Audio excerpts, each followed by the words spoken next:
இன்றைய முக்கிய செய்திகள். இந்திய பெருங்கடலில் போர்க்கப்பலை தகர்த்த அமெரிக்கா எதிர் விளைவுகளை சந்தித்தே ஆக வேண்டும். இஸ்ரேல் அணு உலை மீது தாக்குதல் நடத்தப்படும் என ஈரான் ராணுவம் எச்சரிக்கை. மாநிலங்களவைக்கு நிதிஷ்குமார் போட்டியிடுவதால் ஐக்கிய ஜனதாதள தொண்டர்கள் அதிர்ச்சி. வெனிசுலா அதிபரை போல பீகார் முதலமைச்சர் கடத்தப்பட்டதாக ராஷ்டிரிய ஜனதாதளம் விமர்சனம். ஆஃபர் கொடுத்தாவது திமுக கூட்டணியை உடைக்க முயற்சி செய்த அரசியல் எதிரிகள். புதிய கட்சிகளை இணைத்து கூடுதல் பலத்துடன் பயணிப்பதாக ஸ்டாலின் கருத்து. மாநிலங்களவை தேர்தலில் போட்டியிட திமுக அதிமுக கூட்டணி வேட்பாளர்கள் மனு தாக்கல். திமுக ஆதரவுடன் முதல் முறையாக நாடாளுமன்றம் செல்கிறது தேமுதிக. நேபாளத்தில் பலத்த பாதுகாப்புடன் நாடாளுமன்ற தேர்தல். ஊழலற்ற ஆட்சி அமைய வேண்டும் என மக்கள் விருப்பம்.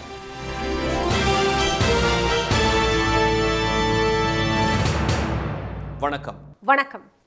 இந்தியாவின் விருந்தினராக வந்த தனது கப்பலை தகர்த்ததற்கான எதிர்விளைவை அமெரிக்கா சந்தித்தே ஆக வேண்டும் என்று கூறியுள்ள ஈரான் இஸ்ரேலின் அணு உலையை தாக்கப் போவதாக எச்சரித்துள்ளது. அணுசக்தி ஒப்பந்தம் தொடர்பாக ஈரானுடன் பேச்சு நடத்தி வந்த அமெரிக்கா திடீரென இஸ்ரேலுடன் இணைந்து அந்நாட்டின் மீது கடந்த 28ஆம் தேதி தாக்குதலை தொடங்கியது. இதில் ஈரான் உச்ச தலைவர் கமேனி, அமைச்சர்கள், தளபதி உள்ளிட்ட முக்கிய பிரமுகர்கள் கொல்லப்பட்டனர். பதிலடியாக வளைகுடா நாடுகளில் உள்ள அமெரிக்க தளங்கள் மீதும் இஸ்ரேல் மீதும் ஈரான் தாக்குதல் நடத்தி வருகிறது. ஈராக்கின் எர்பில் நகரில் அமெரிக்க ராணுவ தளம் மீது தாக்குதல் நடத்த வந்த ட்ரோன் சுட்டு வீழ்த்தப்பட்டதில் அப்பகுதியில் இருந்த வீடுகள் சேதமடைந்தன. ஈரான் தலைநகர் மீது இஸ்ரேல் தொடர் தாக்குதலை நடத்தி வருகிறது. டெஹ்ரானில் நேற்று குடியிருப்பு பகுதிகள் மீது தாக்குதல் நடத்தப்பட்ட நிலையில் நள்ளிரவில் நகரின் பல்வேறு பகுதிகளில் இஸ்ரேல் விமானங்கள் குண்டுகளை வீசின. 6வது நாளான இன்று அதிகாலை இஸ்ரேல் தலைநகர் டெல் அவிவ் மீது ஈரான் ராணுவம் ஏவுகணைகளை வீசி கடுமையான தாக்குதலை நடத்தியது. இந்த போர் தொடங்கும் முன்பாக விசாகப்பட்டினத்தில் கடந்த மாதம் நடைபெற்ற சர்வதேச கடற்படை மதிப்பாய்வு மற்றும் இந்திய பெருங்கடல் கடற்படை தலைவர்கள் மாநாட்டில் ஈரான் கடற்படையினர் கலந்து கொண்டனர். அவர்கள் திரும்பிச் சென்ற ஐரிஸ் தினா என்ற போர்க்கப்பலை இலங்கை கடல் பகுதி அருகே அமெரிக்க நீர்மூழ்கி கப்பல் தாக்கி அழித்தது. இதில் 100க்கும் மேற்பட்ட மாலுமிகள் கடலில் மூழ்கி உயிரிழந்த நிலையில் மீட்கப்பட்ட உடல்கள் இலங்கை காலை மருத்துவமனையில் வைக்கப்பட்டுள்ளன. இந்தியாவின் விருந்தினராக வந்த கப்பலை ஈரான் கடற்கரையில் இருந்து 2000 மைல்களுக்கு அப்பால் அமெரிக்கா தாக்கியது கொடுமையானது என ஈரான் வெளியுறவுத்துறை அமைச்சர் அபாஸ் அராக்சி கண்டனம் தெரிவித்துள்ளார். 130 மாலுமிகளுடன் சென்ற கப்பலை எந்த எச்சரிக்கையும் இன்றி தாக்குவது என்ற செய்யக்கூடாத செயலை தொடங்கி வைத்த அமெரிக்கா இதற்காக வேதனைப்பட்டே ஆக வேண்டும் என்றும் அவர் கூறியுள்ளார். அதே நேரம் ஈரானில் ஆட்சி மாற்றத்தை அமெரிக்கா வலியுறுத்தினால் இஸ்ரேலின் டிமோனா அணுசக்தி திட்ட வளாகம் மீது தாக்குதல் நடத்தப்படும் என ஈரான் ராணுவம் எச்சரித்துள்ளது. இந்நிலையில் அமெரிக்க நாடாளுமன்ற வளாகத்தில் ராணுவத்தினருக்கான துணைக்குழு கூட்டத்தில் ஈரான் போருக்கு எதிர்ப்பு தெரிவித்த முன்னாள் கடற்படை வீரரை பாதுகாப்பு அதிகாரிகள் வெளியேற்றிய போது அவரது கை முறிந்தது. பிரையன் மெக்னிஸ் என்ற அந்த முன்னாள் வீரர் வெளியிட்ட சமூக வலைதள பதிவில் உலகப்போர் இருக்காது என்று மக்கள் பிரதிநிதிகள் வாக்குறுதி அளிக்கும் போது ஈரான் மீது எதற்காக போர் நடத்த வேண்டும் என்று கேட்டுள்ளார். இதனிடையே ஈரான் போர் உட்பட பல்வேறு விவகாரங்களில் ஐநா பாதுகாப்பு கவுன்சில் உறுப்பினர்களுக்கிடையே ஒற்றுமை இல்லை என்று ஐநா பொதுச் செயலாளர் அன்டோனியோ குட்ரஸ் கவலை தெரிவித்துள்ளதாக ஐநா செய்தி தொடர்பாளர் ஸ்டீஃபன் டுஜாரிக் கூறியுள்ளார். பீகார் முதலமைச்சர் திரு நிதிஷ்குமார் மாநிலங்களவை உறுப்பினர் தேர்தலில் போட்டியிடுவதால் அம்மாநில முதலமைச்சர் பதவியை பாஜக கைப்பற்றும் நிலை உருவாகியுள்ளது. பீகாரில் கடந்த ஆண்டு நவம்பர் மாதம் நடைபெற்ற தேர்தலில் பாஜக 89 தொகுதிகள், ஐக்கிய ஜனதா தளம் 85 இடங்கள் என மொத்தம் 202 இடங்களில் என்டிஏ கூட்டணி வெற்றி பெற்றது. இதனையடுத்து ஐக்கிய ஜனதா தள தலைவர் திரு நிதிஷ்குமார் முதலமைச்சராக பொறுப்பேற்றார். இதற்கிடையே பீகாரில் காலியாகும் 5 மாநிலங்களவை இடங்களுக்கு பாஜக சார்பில் பாஜக தேசிய தலைவர் திரு நிதின் நபின், திரு திவேஷ்குமார் ஆகியோரும், ஐக்கிய ஜனதா தளம் சார்பில் திரு ராம்நாத் குமாரும் வேட்புமனு தாக்கல் செய்தனர். கடைசி நேரத்தில் திரு நிதிஷ்குமாரும் வேட்புமனு தாக்கல் செய்தார். வேட்புமனு தாக்கல் செய்தாலே 4 பேருக்கும் வெற்றிதான் என்ற நிலையில் இது தொடர்பாக சமூக வலைதளத்தில் திரு நிதிஷ்குமார் விடுத்துள்ள பதிவில், தமது பொது வாழ்க்கையின் தொடக்கத்திலிருந்தே பீகார் சட்டமன்றத்தின் 2 அவைகளிலும் நாடாளுமன்றத்தின் 2 அவைகளிலும் உறுப்பினராக வேண்டும் என்று தாம் விரும்பியதாகவும், எனவே தற்போது மாநிலங்களவை தேர்தலில் போட்டியிட விரும்புவதாகவும் குறிப்பிட்டுள்ளார். பீகாரில் அமையவுள்ள புதிய அரசுக்கு தமது முழு ஆதரவும் வழிகாட்டுதலும் இருக்கும் என்றும் அவர் கூறியுள்ளார். ஆனால் அவரது பதிவுக்கு எதிர்ப்பு தெரிவித்துள்ள எதிர்க்கட்சிகள் பீகாரில் அரசியல் கடத்தலை பாஜக நடத்தியுள்ளதாக குற்றம் சாட்டியுள்ளன. இது நிதிஷ்குமாரின் பதிவு கிடையாது என்றும் ஒவ்வொரு வார்த்தையும் டெல்லியால் தேர்ந்தெடுக்கப்பட்டுள்ளதாகவும் ராஷ்டிரிய ஜனதா தள எம்பி திரு மனோஜ்குமார் ஜா குற்றம் சாட்டியுள்ளார். 21 ஆண்டுகள் முதலமைச்சராக பணியாற்றிய ஒருவர் தற்போது மாநிலங்களவைக்கு வர விரும்புவதாக கூறுவது குழந்தைத்தனமானது என்ற அவர் வேறு நல்ல காரணம் கிடைக்கவில்லையா என்றும் கேள்வி எழுப்பியுள்ளார். திரு நிதிஷ்குமார் ஒரு தற்காலிக முதலமைச்சராகத்தான் இருப்பார் என்று கடந்த தேர்தல் பிரச்சாரத்தின் போது தங்கள் கட்சியின் தலைவர் திரு தேஜஸ்வி யாதவ் பலமுறை கூறியதை சுட்டிக்காட்டிய அவர், ஆனால் அது மிகவும் தற்காலிகமானதாகிவிட்டதாக விமர்சித்துள்ளார். வெனிசுலா அதிபர் நிக்கோலஸ் மதுரோவை அமெரிக்க படைகள் தங்கள் நாட்டுக்கு கடத்திச் சென்றதைப் போல திரு நிதிஷ்குமாரும் கடத்திச் செல்லப்பட்டுள்ளதாக திரு மனோஜ்குமார் ஜா கூறினார். இந்த நாடகத்தால் ஐக்கிய ஜனதா தளம் கட்சிக்கு வாக்களித்த உண்மையான தொண்டர்கள் ஏமாற்றப்பட்டுள்ளதாக அவர் குற்றம் சாட்டியுள்ளார். அதனை உறுதிப்படுத்தும் வகையில் முதலமைச்சர் பதவியை திரு நிதிஷ்குமார் ராஜினாமா செய்யக்கூடாது என வலியுறுத்தி ஐக்கிய ஜனதா தள தொண்டர்கள் போராட்டத்தில் ஈடுபட்டுள்ளனர்.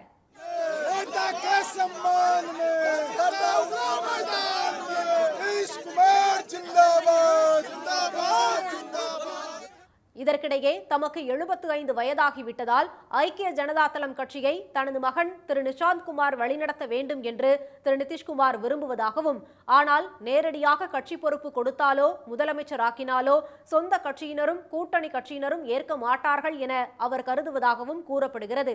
இதனால்தான் மாநிலங்களவை எம்பி ஆகிவிட்டு முதல்வர் பதவியை பாஜகவுக்கு விட்டுக் கொடுத்து தமது மகன் நிஷாந்த் குமாரை துணை முதலமைச்சராக்க திரு நிதிஷ்குமார் விரும்புவதாக தகவல்கள் வெளியாகியுள்ளன. அரசியல் எதிரிகள் ஆஃபர் கொடுத்தாவது கூட்டணியை உடைக்கலாம் என்று முயற்சித்த நிலையில் மேலும் பல கட்சிகளை கூட்டணியில் இணைத்து கூடுதல் வலிமை பெற்றுள்ளதாக முதலமைச்சர் திரு மு.க. ஸ்டாலின் தெரிவித்துள்ளார். தீரர் கோட்டமாம் திருச்சியில் திரள்வோம், திராவிட மாடல் 2.0 ஆட்சியை அமைப்போம் என்ற தலைப்பில் அவர் வெளியிட்டுள்ள அறிக்கையில், இந்திய அரசியல் வரலாற்றில் கூட்டணி கட்சிகளை கொள்கை தோழமைகளாக அரவணைத்து லட்சிய நோக்கத்துடன் பயணிக்கின்ற வாய்ப்பு திமுக தலைவரான தமக்கு கிடைத்திருப்பதாக தெரிவித்துள்ளார். 2019 ஆண்டு நாடாளுமன்ற தேர்தலுக்காக உருவான மதசார்பற்ற முற்போக்கு கூட்டணி 2020 ஊரக உள்ளாட்சி தேர்தல், 2021 சட்டமன்ற தேர்தல், 2022 நகர்ப்புற உள்ளாட்சி தேர்தல், 2024 நாடாளுமன்ற தேர்தல், பல இடைத்தேர்தல்கள், 2026 நடக்கவுள்ள சட்டப்பேரவை தேர்தல் என தொடர்வதாக கூறியுள்ள திரு ஸ்டாலின், அதனால்தான் அரசியல் எதிரிகள் தங்கள் மீது நம்பிக்கையின்றி இந்த கூட்டணி உடையாதா என்று ஏங்கி கிடந்ததாக கூறியுள்ளார். அவர்கள் வெளியேறி விடுவார்கள், இவர்கள் பிரிந்து போகப் போகிறார்கள் என்ற அரசியல் எதிரிகள் கனவில் கணக்கு போட்டு கற்பனை கோட்டைகளை கட்டி கொண்டிருந்தார்கள் என்று கூறியுள்ளவர், ஆஃபர் கொடுத்தாவது கூட்டணியை உடைக்க வேண்டும் என முயற்சி செய்து வந்ததாகவும் தெரிவித்துள்ளார். ஆனால் அவர்களின் கற்பனையையும் கனவுகளையும் ரசித்தபடி பணிகளை கவனித்து வந்த நாம் புதிதாக மேலும் பல கட்சிகளை கூட்டணியில் இணைத்து கூடுதல் வலிமையை பெற்றுள்ளதாக திரு ஸ்டாலின் கூறியுள்ளார். மதவெறி அரசியலுக்கு தமிழ்நாட்டில் இடமில்லை, மாநில உரிமைகளை ஒருபோதும் விட்டுக் கொடுக்க போவதில்லை என்ற கொள்கை உணர்வுமிக்க கூட்டணி கட்சிகளுடன் பயணம் தொடர்வதாக கூறியுள்ளவர், திராவிட மாடல் அரசு கடந்த 5 ஆண்டுகளில் நிறைவேற்றிய திட்டங்களாலும் அனைத்து தரப்பு மக்களும் அடைந்த பலன்களாலும் 2026 சட்டமன்ற தேர்தலில் நம்பிக்கையோடு மக்களை சந்திக்க முடிவதாக கூறியுள்ளார். கடந்த 2021 ஆண்டு நடந்த தேர்தல் சிறப்பு மாநாட்டில் தாம் பேசிய போது, 10 ஆண்டு காலம் ஆட்சி கிடைத்தால் அதிமுக ஆட்சி காலத்தில் 50 ஆண்டு காலம் பின்னோக்கி இழுத்துச் செல்லப்பட்ட தமிழ்நாட்டை உயர்த்தி காட்டுவோம் என்று கூறியதை நினைவு கூர்ந்துள்ள முதலமைச்சர், மேலும் 5 ஆண்டு காலம் திராவிட மாடல் 2.0 ஆட்சி தொடர வேண்டும் என்றும், அதற்காக தீரர் கோட்டமாம் திருச்சியில் நடைபெறும் மாநாட்டில் ஒன்று திரள்வோம் என்றும் அழைப்பு விடுத்துள்ளார். மாநிலங்களவை தேர்தலில் தமிழ்நாட்டிலிருந்து போட்டியிடும் திமுக, அதிமுக அணிகளின் வேட்பாளர்கள் இன்று தங்கள் வேட்புமனுக்களை தாக்கல் செய்தனர். தமிழ்நாட்டிலிருந்து மாநிலங்களவைக்கு தேர்ந்தெடுக்கப்பட்ட திமுகவின் திருச்சி திரு சிவா, திரு NR இளங்கோ, திரு அந்தியூர் செல்வராஜ், திருமதி கனிமொழி சோமு, அதிமுகவை சேர்ந்த திரு தம்பிதுரை, தமிழ் மாநில காங்கிரஸ் தலைவர் திரு GK வாசன் ஆகியோரின் பதவிக்காலம் ஏப்ரல் 2ஆம் தேதி முடிவடைகிறது. இதையடுத்து காலியாக உள்ள 6 இடங்களில் MLA-க்கள் எண்ணிக்கை அடிப்படையில் திமுகவுக்கு 4 இடங்களும் அதிமுகவுக்கு 2 இடங்களும் கிடைக்கும். திமுக சார்பில் அக்கட்சியின் துணை பொதுச் செயலாளர் திரு திருச்சி சிவா, திமுக செய்தி தொடர்பு குழு செயலாளர் பேராசிரியர் திரு கான்ஸ்டன்டைன் ரவீந்திரன் ஆகியோர் வேட்பாளர்களாக அறிவிக்கப்பட்டுள்ளனர். வேட்புமனு தாக்கல் செய்ய கடைசி நாளான இன்று அவர்கள் முதலமைச்சர் திரு மு.க. ஸ்டாலின் மற்றும் கூட்டணி கட்சி தலைவர்கள் முன்னிலையில் தங்கள் வேட்புமனுக்களை தாக்கல் செய்து உறுதிமொழி எடுத்துக் கொண்டனர். திமுக கூட்டணியில் போட்டியிடும் அகில இந்திய காங்கிரஸ் செயலாளர் திரு கிறிஸ்டோபர் திலக், தேமுதிக பொருளாளர் திரு சுதீஷ் ஆகியோரும் முதலமைச்சர் மற்றும் தங்கள் கட்சி தலைவர்கள் முன்னிலையில் வேட்புமனு தாக்கல் செய்தனர். மாநிலங்களின் உரிமைகளை பறிக்கும் மத்திய பாஜக அரசுக்கு எதிராக போர்க்குரல் கொடுக்கும் வீரர்களாகவும் ஒடுக்கப்பட்ட மக்களுக்கு குரல் கொடுப்பவர்களாகவும் நாடாளுமன்றத்தில் செயல்படுவோம் என்று திமுக கூட்டணியில் களமிறங்கியுள்ள வேட்பாளர்கள் தெரிவித்தனர். பாரதிய ஜனதா கட்சியினுடைய அணுகுமுறை, அவர்கள் ஆட்சியினுடைய நடவடிக்கைகள் கூட்டாட்சி தத்துவத்திற்கு எதிராக மாநில நலன்களை புறக்கணித்து மாநில உரிமைகளை பறிக்கின்ற வகையில் தான் நடந்திருக்கின்றது. மக்கள் விரோத சட்டங்கள், தொழிலாளர் விரோத சட்டங்களை விவசாயிகளுக்கு எதிராகலாம் நிறைவேற்றி இனியும் செய்வார்கள். ஆக எங்களுடைய பொறுப்பு என்பது அங்கே ஒரு நாடாளுமன்ற உறுப்பினர் என்றால் ஒரு பெரிய கிரீடத்தோடு செல்லவில்லை, போருக்கு செல்கிற வீரனைப் போலத்தான் செல்கிறோம்.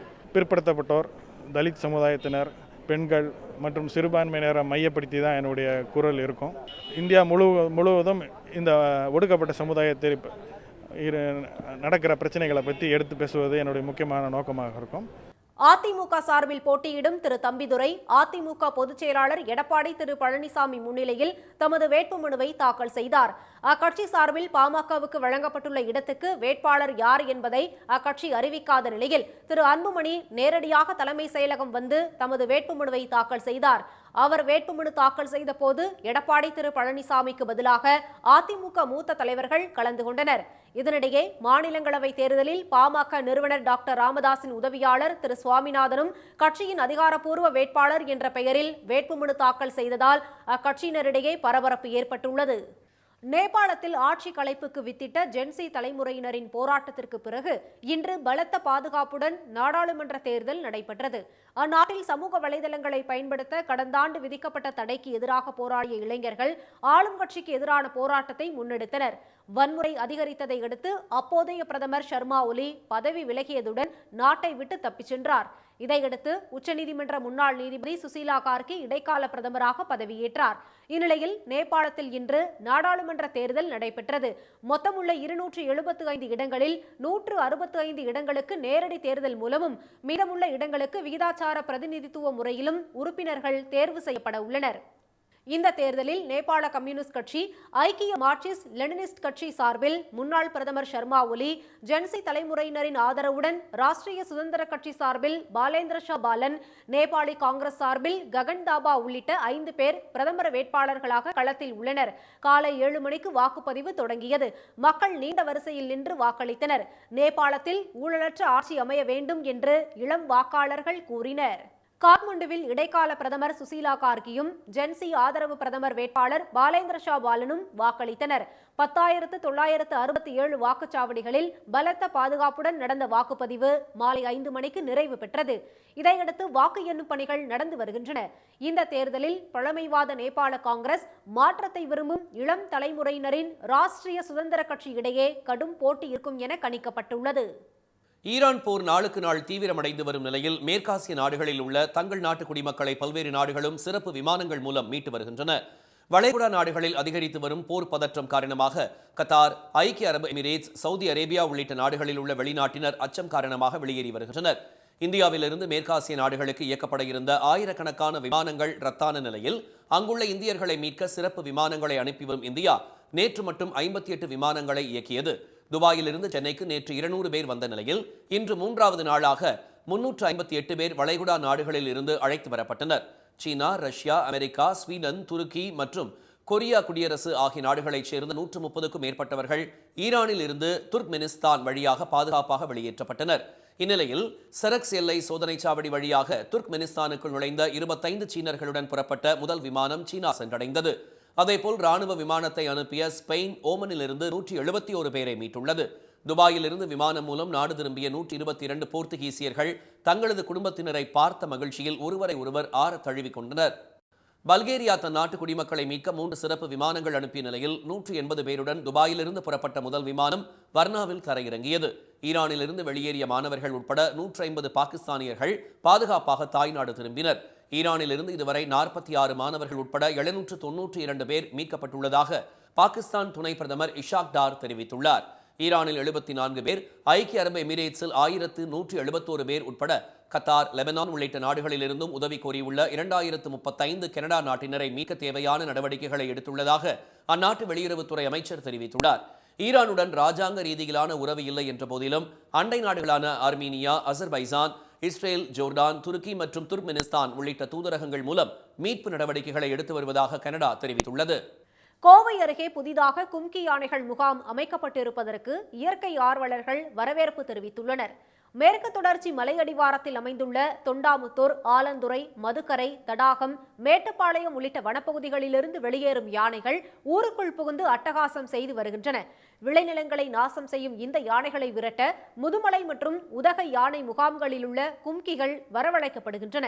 காட்டு யானைகளை விரட்ட கோவையில் நிரந்தரமாக கும்கி யானைகள் நிறுத்தப்பட வேண்டும் என்ற கோரிக்கை விடுக்கப்பட்டு வந்தது.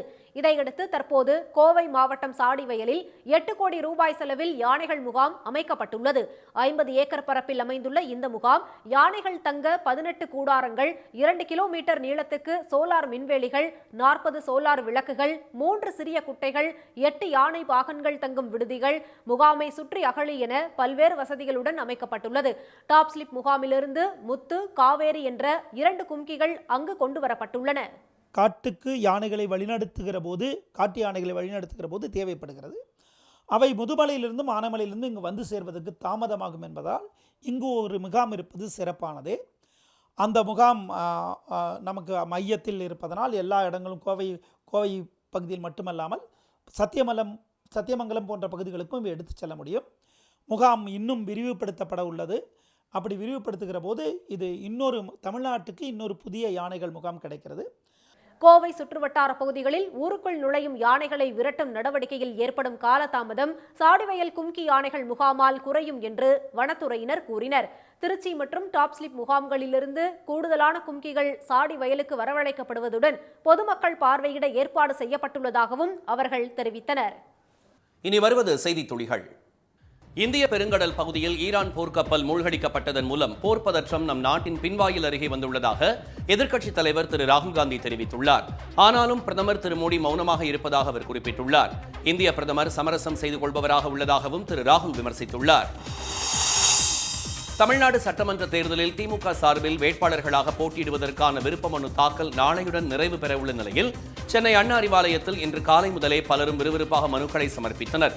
கடந்த 20ஆம் தேதியிலிருந்து இதுவரை 10,000த்திற்கும் மேற்பட்ட மனுக்கள் பெறப்பட்டுள்ளன. பெரும்பாலான விருப்ப மனுக்கள் முதலமைச்சர், துணை முதலமைச்சர், நாடாளுமன்ற உறுப்பினர் திருமதி கனிமொழி ஆகியோர் தங்களது தொகுதிகளில் போட்டியிட வேண்டும் என தாக்கல் செய்யப்பட்டுள்ளன. வேளச்சேரி பரங்கிமலை இடையே 5 கிலோமீட்டர் தொலைவுக்கான பறக்கும் ரயில் திட்ட பணிகள் நிறைவு பெற்ற நிலையில் டெல்லியில் இருந்து வந்துள்ள ரயில்வே பாதுகாப்பு தலைமை ஆணையர் திரு ஜனகுமார் கார்க் அந்த வழித்தடத்தில் இன்று ஆய்வு நடத்தினார். அவருடன் ரயில்வே உயர் அதிகாரிகளும் தொழில்நுட்ப குழுவினரும் டிராலி வண்டிகள் மூலம் பரங்கிமலையிலிருந்து வேளச்சேரிக்கு சென்றனர். மேம்படுத்தப்பட்ட ஊதியம் மற்றும் தனி ஊதியம் உள்ளிட்ட 9 அம்ச கோரிக்கைகளை வலியுறுத்தி மாவட்ட தலைநகரங்களில் இன்று வருவாய்த்துறை சங்கங்களின் கூட்டமைப்பினர் சாலை மறியலில் ஈடுபட்டனர். தேனி, சேலம், நாகர்கோவிலில் மாவட்ட ஆட்சியர் அலுவலகம் முன்பு சாலை மறியலில் ஈடுபட்ட வருவாய்த்துறை ஊழியர்கள் கைது செய்யப்பட்டனர்.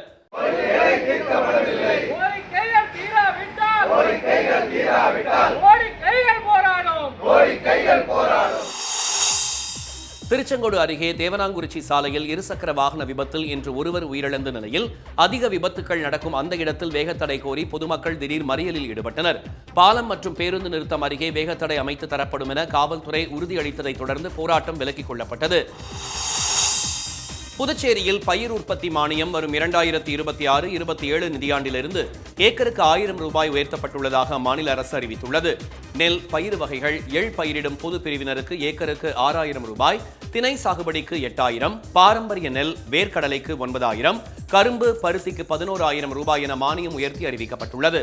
அதேபோல் பட்டியல் இனத்தவருக்கு 7000, 9000, 10000, 12000 ரூபாய் என உயர்த்தப்பட்டுள்ளது. இதன் மூலம் 12000 விவசாயிகள் பயன்பெறுவர். பட்டுக்கோட்டை மற்றும் சுற்றுவட்டார பகுதிகளில் இன்று காலை 9 மணி வரை எதிரே வரக்கூடிய வாகனங்கள் தெரியாத அளவிற்கு பனிமூட்டம் காணப்பட்டதால் முகப்பு விளக்கை எரிய விட்டபடி வாகன ஓட்டிகள் சென்றனர். பட்டுக்கோட்டை புறவழிச்சாலை ரயில்வே நிலைய பகுதிகளிலும் பனிப்பொழிவு அதிக அளவில் காணப்பட்டது. ஈரான் போர் காரணமாக வளைகுடா நாடுகளுக்கான முட்டை ஏற்றுமதி தடைபட்டுள்ளதால் நாமக்கல்லில் மட்டும் 20 கோடிக்கும் அதிகமான முட்டைகள் தேக்கமடைந்துள்ளன. நாமக்கல் மண்டலத்திலிருந்து Saudi Arabia, Iran, Iraq, Oman, Bahrain, Muscat மற்றும் ஐக்கிய அரபு நாடுகளுக்கும் சில ஆப்பிரிக்க நாடுகளுக்கும் முட்டை ஏற்றுமதி செய்யப்படுகிறது. சில நாட்களுக்கு முன்னர் நாமக்கல்லில் இருந்து 77 கண்டெய்னர்கள் மூலம் கப்பலில் அனுப்பப்பட்ட 3.50 கோடி முட்டைகள் நடுக்கடலில் தத்தளித்து வருவதாக ஏற்றுமதியாளர்கள் கவலை தெரிவித்துள்ளனர். இன்றைய வர்த்தக முடிவில் மும்பை பங்குச்சந்தை குறியீட்டு எண் சென்செக்ஸ் 900 புள்ளிகள் அதிகரித்து 80,016 புள்ளிகளாக இருந்தது. தேசிய பங்குச்சந்தை குறியீட்டு எண் நிஃப்டி 285 புள்ளிகள் உயர்ந்து 24,766 புள்ளிகளாக நிறைவடைந்தது. சென்னையில் இன்று ஆபரண தங்கத்தின் விலை சவரனுக்கு 640 ரூபாய் குறைந்து ஒரு சவரன் 1,20,960 ரூபாயாகவும், ஒரு கிராம் 15,120 ரூபாயாகவும் உள்ளது. வெள்ளி விலை மாற்றமின்றி ஒரு கிராம் 295 ரூபாயாக உள்ளது. மீண்டும் இன்றைய முக்கிய செய்திகள். இந்தியாவின் விருந்தினராக வந்த தனது கப்பலை தகர்த்ததற்கான எதிர்விளைவை அமெரிக்கா சந்தித்தே ஆக வேண்டும் என்று கூறியுள்ள ஈரான் இஸ்ரேலின் அணு உலையை தாக்கப் போவதாக எச்சரித்துள்ளது. அரசியல் எதிரிகள் ஆஃபர் கொடுத்தாவது கூட்டணியை உடைக்கலாம் என்று முயற்சித்த நிலையில் மேலும் பல கட்சிகளை கூட்டணியில் இணைத்து கூடுதல் வலிமை பெற்றுள்ளதாக முதலமைச்சர் ஸ்டாலின் தெரிவித்துள்ளார்.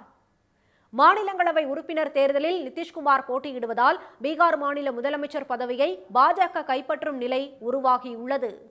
இத்துடன் இந்த செய்திகள் நிறைவடைந்தன. மீண்டும் சன் டிவியில் செய்திகள் நாளை காலை 7:30 மணிக்கு. செய்திகளை உடனுக்குடன் தெரிந்து கொள்ள QR கோடை ஸ்கேன் செய்து சன் நியூஸ் வாட்ஸ்அப் சேனலில் இணைந்திருங்கள். வணக்கம். வணக்கம்.